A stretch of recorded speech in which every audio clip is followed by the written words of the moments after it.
para malaikat Allah Subhanahu wa taala, nanti pada hari kiamat Iqra kitabak akan terurai kembali itu syutingan-syutingan kita. Nanti kita akan nonton di hadapan, nanti Allah akan memperlihatkan di hadapan kita akan syutingan-syutingan tersebut. Ini gambaran nih, kan masuk YouTube.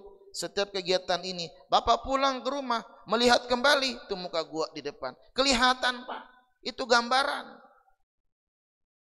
Siapa yang ketiduran nanti kelihatan. Tapi tidurnya di majelis itu tentu pasti ada kebaikannya daripada tidur di rumah.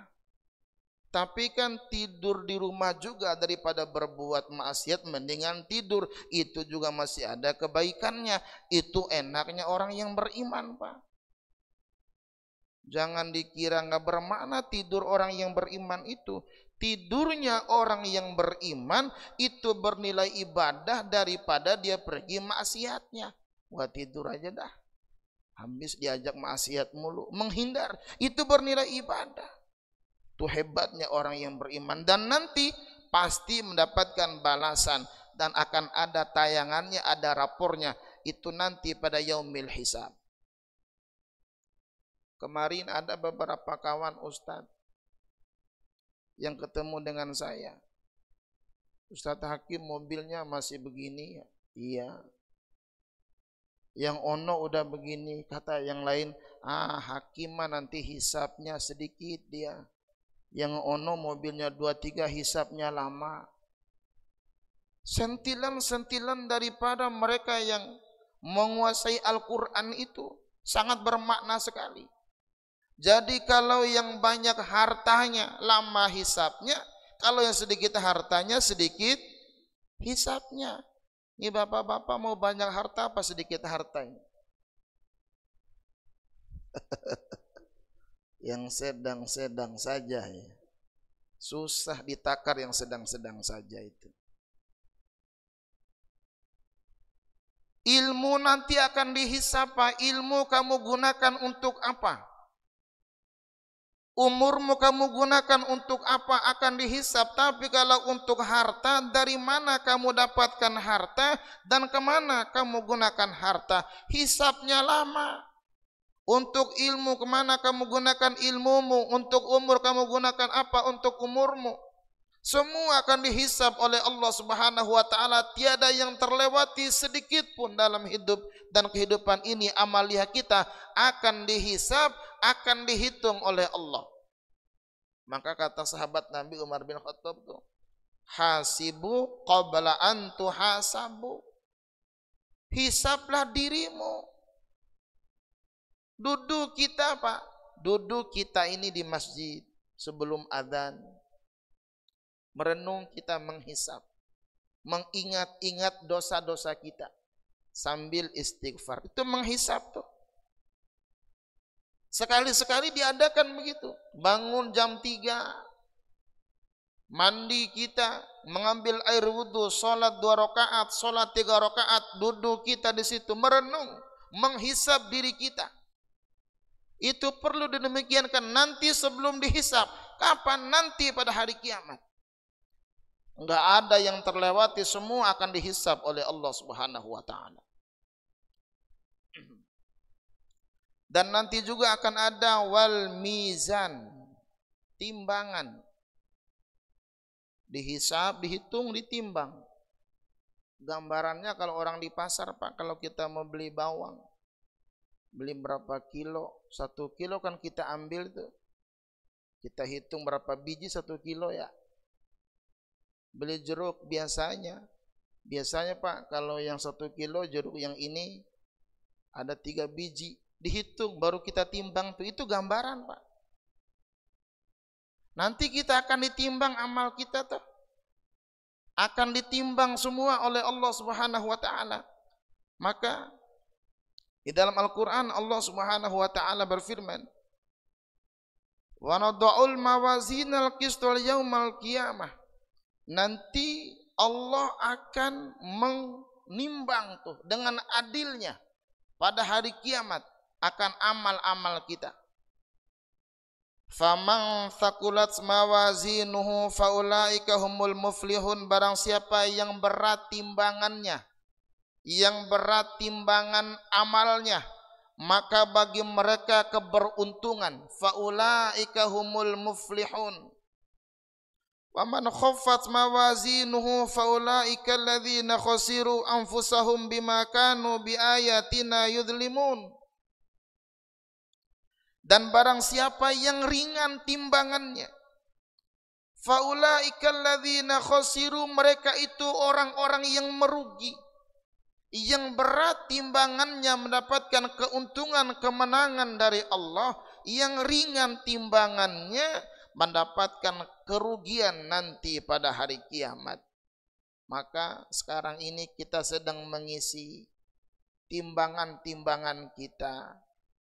Ada amalan-amalan yang berat timbangannya tapi ringan dilakukan.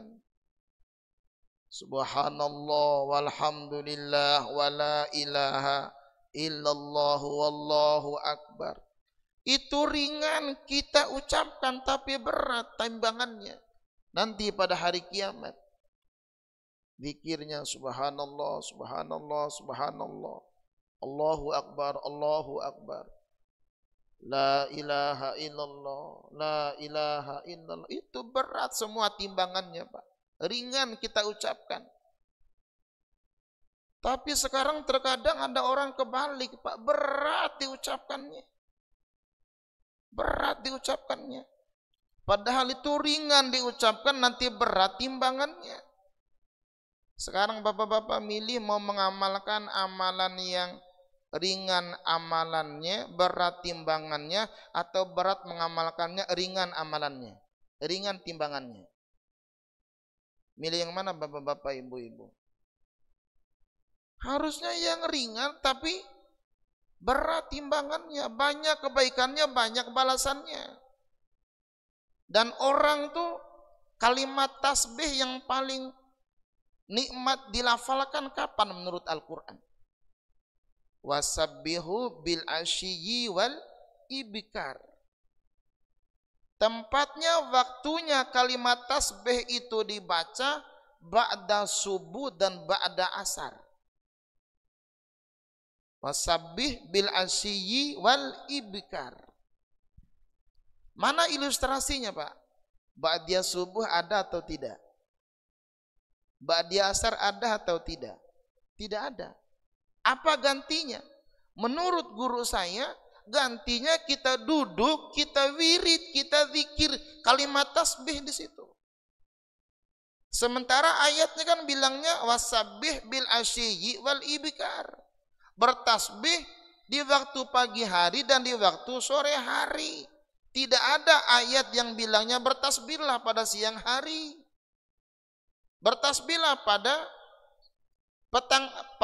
pertengahan hari. Yang ada itu bertasbih pada pagi hari, pada sore hari. Maka ulama menafsirkannya berarti ba'diyah asar dan ba'diyah subuh. Kita wiridkan kalimat yang ringan kita ucapkan ini, berat timbangannya di hadapan Allah. Subhanallah walhamdulillahi wala ilaha illallah wallahu akbar.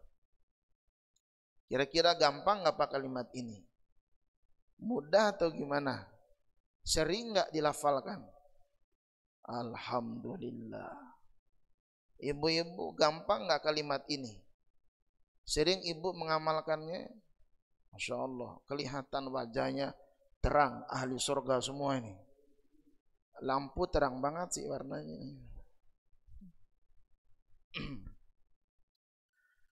Ibu bapak sekalian, itu untuk mizan. Dan nanti akan ada sirat.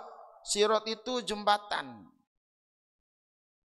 Nanti akan terlewati semua itu. Ada jaza, Allah pertunjukkan balasannya. Ada hisab, mulai dihisab tuh. Ada mizan ditimbang, ada sirat, ada jembatan. Beberapa penjelasan daripada hadis-hadis Nabi bahwa itu nanti adanya di atas api neraka, siratnya akan terlewati oleh kita. Dan siapa yang pertama yang melewatinya? Ada Di dalam Al-Quran ada kalimat, wa man kana fi hadhihi a'ma fahuwa fil akhirati a'ma wa adallu sabila. Siapa orang yang buta di dunia, artinya siapa orang yang di dunia ini tidak mendapatkan jalan hidayah dari Allah Subhanahu wa taala, tidak mendapatkan arah kemana tujuan hidupnya, dan nanti pada hari kiamat orang tersebut akan dibutakan juga oleh Allah Subhanahu wa taala. Dia enggak tahu jalan, dia enggak tahu sirat. Bahkan wa adallu sabila, nanti dia akan tersesat. Harusnya melewati sirat, dia akan jatuh. Kenapa? Karena di dunia dia tidak tahu jalan hidayah, dia tersesat, tidak mendapat petunjuk dari Allah Subhanahu wa taala. Kata Nabi, ana wa ummati awwala man yujiz. Saya dan umatku adalah yang pertama kali yang menyeberang sirat tersebut.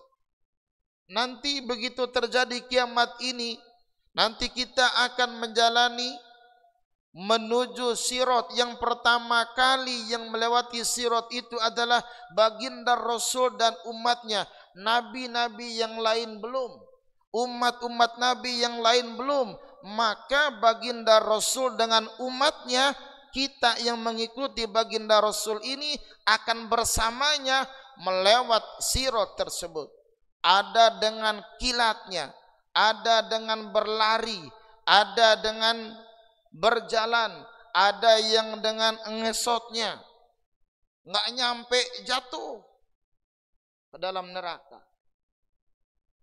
Nah, maka pada saat itulah baginda Rasul nanti akan berdoa kepada Allah Subhanahu wa taala. Lihat Pak, baginda Rasul masih bisa berdoa kepada Allah nanti pada hari kiamat, ada umatnya yang masih ada di api neraka. Hebat ya Rasulullah. Di dalam hadis ini, wala yatakallamu yawma idzin illa ar-rusul. Tidak ada yang berbicara pada hari itu kecuali Rasul. Para Rasul akan berbicara. Apa isi pembicaraannya? Wa da'awar rusul yawma idzin Allahumma sallim sallim. Pada hari itu Rasul akan berdoa kepada Allah Subhanahu wa taala, salim salim, selamatlah selamatlah. Kalau kita yang kebayang selama ini kan, kalau sudah mati sudahlah lewat begitu saja. Sudah nggak bisa lagi beribadah, sudah nggak bisa lagi berdoa kepada Allah Subhanahu wa taala. Iya kita. Tetapi Rasulullah sallallahu alaihi wasallam masih berbicara, masih berdoa kepada Allah Subhanahu wa taala, memberikan ucapan kepada umatnya yang berjalan di atas sirat. Kalaupun ada umatnya yang masuk ke dalam api neraka, baginda Rasul akan sujud lagi, akan mohon kepada Allah Subhanahu wa taala, ya Allah, itu umatku masih ada di api neraka. Itulah syafaat yang dimiliki oleh baginda Rasul yang diberikan oleh Allah Subhanahu wa taala, dan inilah penyelamat dari dunia sampai akhirat. Itulah baginda Rasul. Ada dalam Al-Quran kalimat begini, wa ma kana Allahu yu'adzibahum wa anta fihim. Allah tidak akan mengazab satu kelompok, Allah tidak akan mengazab mereka selama kamu Muhammad ada di antara mereka.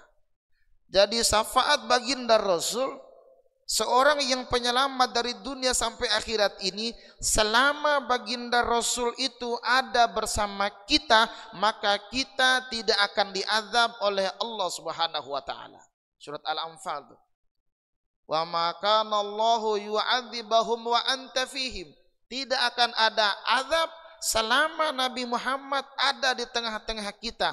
Ia sekarang baginda Rasul telah dimakamkan ada di Madinatul Munawwarah, tapi di lisan kita, kita berselawat kepadanya. Dalam hati kita, kita berselawat kepadanya. Itu artinya kita bersama Rasul. Saat itu kita tidak akan diazab oleh Allah Subhanahu wa taala. Menurut ayat ini, apalagi nanti kita di akhirat bersamanya di atas sirat, bersama baginda Rasul, dan nanti akan dipanggil tuh tergantung gurram muhajjalin daripada cahaya wudu kita, karena kita suka mengambil air wudu akan bersama baginda Rasulullah sallallahu alaihi wasallam. Kalau sudah demikian adanya, baru akan muncul wal jannah wan nar, sorga dan neraka.